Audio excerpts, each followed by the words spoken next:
Cerita dimulai di mana Lusu masih di rumah Chiba sebagai Tong Yuan. Di situ Chiba curiga kenapa Tong Yuan seperti sangat menyukai negara Cina. Dia sangat berbeda bukan seperti Tong Yuan yang ia kenal. Chiba dengan senyum imut polosnya Chiba bertanya pada Tong Yuan. Tong Yuan, apakah kau memang suka dengan negara Cina? Sejak kapan? Aku kok tidak tahu. Lusu hanya kayak orang bego mau jawab apa. Oh iya tentu, aku suka sejak lama. Lusu benar-benar bingung di posisi ini karena tiba-tiba Chiba menangis dan bilang bahwa dia sudah tahu dari awal Tong Yuan masuk sekolah lagi dia sudah berubah, bukan Tong Yuan yang ia kenal. Tong Yuan yang ia kenal sangat berbeda. Menginjak semut saja tak berani, dan ketika dia dibully di kelas pasti dia menangis dan pulang ke rumah. Jika kau berubah karena meninggalnya orang tuamu, aku rasa temperamentalmu terlalu berlebihan. Lusu sejenak mikir melihat Chiba begitu mengenal Tong Yuan. Dia sangat tidak tega, air mata Chiba menetes. Terpaksa dia jujur bahwa Tong Yuan telah meninggal. Tentu Chiba langsung shock dan tak percaya, tapi di situ Lusu menjelaskan Tong Yuan bunuh diri. Dan aku bukan Tong Yuan. Chiba mulai tambah menangis terseduh-seduh. Apakah dia hendak terbangkitkan kedua kalinya? Lusu bingung. Oh tidak, dia malah tersenyum manis sambil menangis dan bilang terima kasih pada Lusu yang mau jujur. Dan memang jika Tong Yuan bunuh diri itu memang jalan dia agar terlepas dari penderitaannya. Chiba meminta satu hal pada Lusu. Bisakah dia memeluk Chiba untuk terakhir kalinya sebagai Tong Yuan? Peluk? Lusu malah kayak orang blow on. Karena Lusu gak peka, Chiba langsung nyerobot aja mendekap tubuh Lusu yang masih sebagai Yosuke. Siapapun dirimu, aku berterima kasih telah memenuhi keinginan terakhirku pada Tong Yuan. Chiba pamit ingin istirahat dan menenangkan diri. Lusu malah merasa sedih. Adegan pelukannya cuma sebentar, padahal dia masih pengen. Ya, tapi dia sadar Chiba memeluknya karena sebagai wajah Tong Yuan bukan Lusu. Tong Yuan,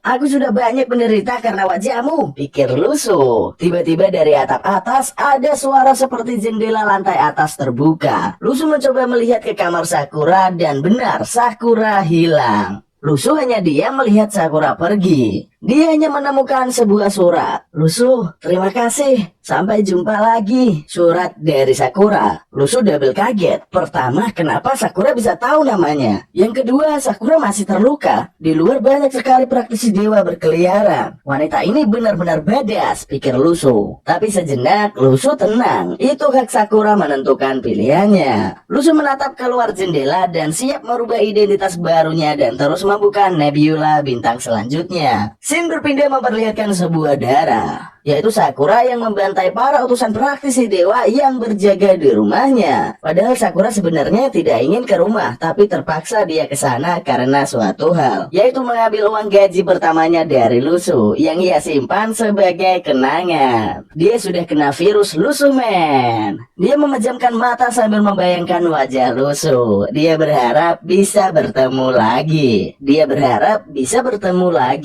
Sebuah tempat lain, sosok bertopi yaitu Lusu tampilan baru dengan gigi sedikit maju. Nama Yamada, mantan supir pribadi Hayabusa. Dia dipindah tugaskan di tempat khusus karena dicurigai bersekongkol dengan praktisi fraksi cabang. Ya, Lusu sebagai seorang praktisi terbuang. Di tempat ini dia sendirian, tak ada teman. Dia tidak akan terekspos. Dia sekarang berjaga di sebuah gudang milik praktisi dewa. Tapi dari belakang ada yang menepuknya. Hei Yamada, lama tak jumpa. Aku di sini untuk menemanimu. Tentu Lusu kaget. Siapa orang gendut ini? Kata Yuming, tidak ada orang di gudang pengasingan ini. Si gendut itu SKSD dengan Yamada. Jadi Lusu hanya pura-pura kenal juga. Oh iya, aku juga ingat namamu gendut. Ternyata dia juga diasingkan dari praktisi dewa seperti Yamada. Apa? Katanya cuma aku. Netting benar-benar mempermainkanku.